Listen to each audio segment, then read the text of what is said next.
Itong ganitong planta, itong pumping station, mula nung tinayo, hindi pa napaandar kahit minsan.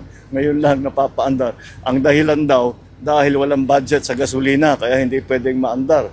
Hindi ko na malaman kung saan napunta yung budget na yun. Pero may babalik, i-restore natin yan para maging mas maayos ang patakbo ng ating flood control facilities. Ang ginagawa ngayon, linilinis muna yung tubig na pumapasok dyan sa pumping station. Ayan na yung mga basura na linoload na at tatapon. Andito si Sec Sharon ng Department of Energy dahil pinag-uusapan namin ng mabuti yung waste to energy ng mga plano.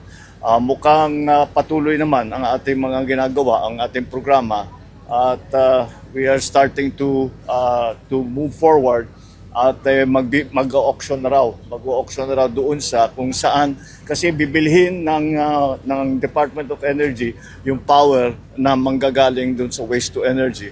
Kaya yun ang ninenegotiate nila ngayon. So, yan ang tanging solusyon dahil yung mga landfill puno na at pamahal na ng pamahal. Patuloy lang ang ating trabaho para mabawas-bawasan ang baha dito sa hindi lamang sa Metro Manila, lahat ng buong Pilipinas. At iba-iba ang sagot, hindi naman pare-pareho ang problema, iba-iba yung sagot. Nakita naman ninyo yung sa CAR.